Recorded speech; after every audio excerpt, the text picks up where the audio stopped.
크리스찬의 쉿 콰이어트 타임.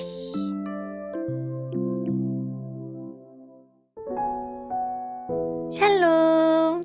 크리스찬 성도님들 반갑습니다. 오늘의 본문은 다니엘 11장 20절부터 35절까지의 말씀입니다. 본문의 제목은 잔인한 박해자의 등장입니다. 본문을 읽기 전에 어떤 내용인지 요약본을 먼저 읽어드릴게요. 역사상 가장 악명 높았던 북방왕의 출현과 예루살렘에 대한 그의 만행을 예언합니다. 그의 됨됨이, 그가 왕위에 오른 과정, 그 후의 행적까지 자세히 묘사합니다. 오늘의 본문 20절입니다. 북쪽의 다음 왕은 세리들을 보내어 많은 돈을 모은다. 하지만 몇 년 지나지 않아 그는 죽임을 당할 것이다. 그러나 그는 전쟁으로 죽는 것도 아니며 은밀하게 죽임을 당한다. 그 왕의 뒤를 이어 매우 잔인하고 못된 사람이 왕이 될 것이다. 그는 왕이 될 자격도 없는 사람이지만 백성을 속여 나라를 몰래 빼앗을 것이다. 그의 앞에서는 크고 강한 군대도 힘없이 밀려난다. 그는 조약을 맺은 왕까지도 공격하여 물리친다.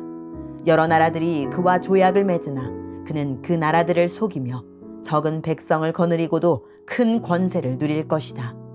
그는 부유한 지방을 아무런 예고도 없이 쳐들어가서 그의 조상이 거두지 못했던 큰 성공을 거둘 것이다.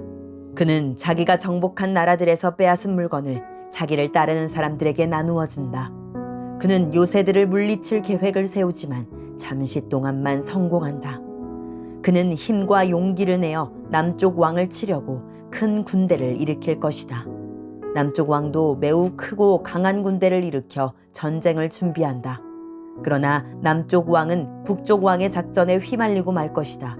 남쪽 왕과 친하게 지내던 사람들이 왕을 배신하여 그의 군대는 패하고 많은 군인이 죽임을 당한다. 그 두 왕은 서로를 해치려고 한다. 두 왕은 한 식탁에 앉지만 서로 속이려 든다. 하지만 두 왕 모두 이익을 얻지는 못할 것이다.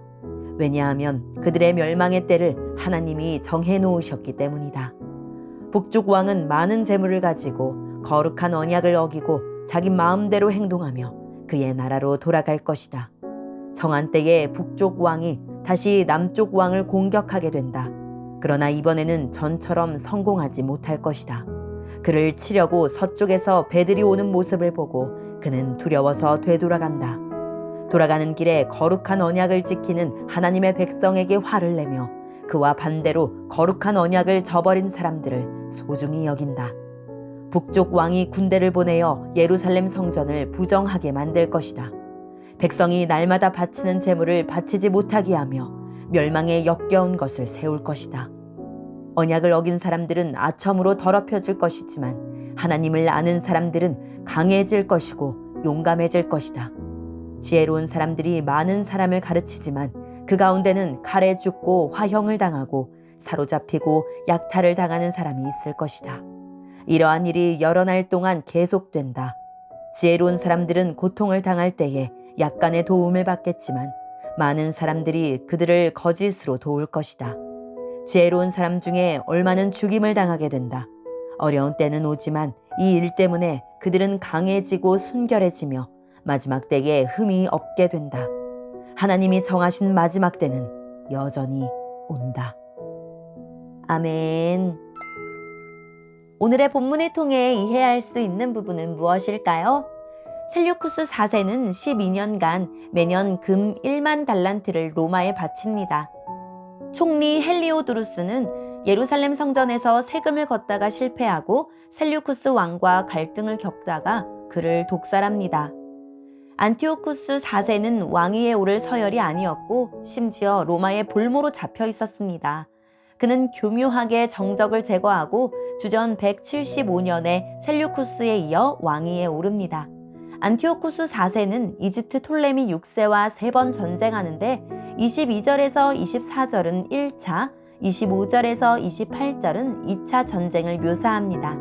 톨레미 6세가 셀류쿠스 왕국을 침공하지만 대패하고 안티오쿠스 4세에게 붙잡혀 조약을 맺습니다. 그러나 톨레미 6세는 본국으로 돌아가서 복수를 준비합니다. 이 소식을 들은 안티오쿠스 4세는 먼저 군대를 끌고 와 이집트를 물리칩니다. 안티오쿠스, 즉 북쪽 왕은 군대를 모아 다시 이집트, 즉 남쪽 왕을 공격합니다. 그러나 로마의 포필리우스 장군이 전쟁에 개입하여 군대를 강제로 회군시킵니다. 안티오쿠스는 회군하면서 예루살렘에서 이스라엘 백성 수만 명을 죽이고 성전의 제사를 금지했으며 제우스 신상을 세웁니다. 3년 후에 마카비 형제를 중심으로 혁명이 일어나 예루살렘에 다시 예배가 시작됩니다. 오늘의 본문을 통해 알 수 있는 우리 하나님은 어떤 분일까요? 때에 대한 언급이 여러 번 나오는 것은 하나님의 때에 대한 강한 확신의 표현입니다. 북방왕이 기회를 노려 전쟁을 일으킨 것도, 협상에서 실패한 것도, 예루살렘을 탄압한 것도 모두 하나님이 제한하신 시간 안에서만 가능했습니다. 당장은 무소불위의 권력을 휘두르고 있지만 그 기간은 하나님이 정하시고 그들의 몰락까지 하나님의 손 아래에 있으며 심지어 그들의 연대와 배반까지도 하나님이 관여하십니다. 하나님이 정하신 그 끝날이 올 때까지 성도에게 고난을 허락하십니다. 고난과 박해를 거친 성도는 불순물을 제거하고 남은 정금같이 깨끗하고 순결할 것입니다. 신앙 때문에 겪는 고난을 이상하게 여기지 말고 정하신 끝날이 올 것이니 오래 참고 기다립시다. 오늘의 본문을 통해 우리에게 주시는 교훈은 무엇일까요? 비루한 자가 왕위에 오릅니다. 왕위를 계승할 자격이 없는 비천한 출신이지만 왕권을 침탈하기 위해 비열한 일도 서슴지 않습니다. 평화로운 시기에 정변을 일으켜 왕위를 쟁탈하고 노력한 재물로 사람들의 환심을 사며 세력을 키워갑니다. 심지어 큰 군대를 앞세워 남방 원정까지 나서고 급기야 자기 스스로 신격화하기까지 합니다. 하지만 그래 봐야 하나님이 보시기에 비루한 인생일 뿐입니다. 비열한 북쪽 왕은 예루살렘을 짓밟는 동시에 노략물로 선심을 쓰며 사람들의 마음을 얻습니다.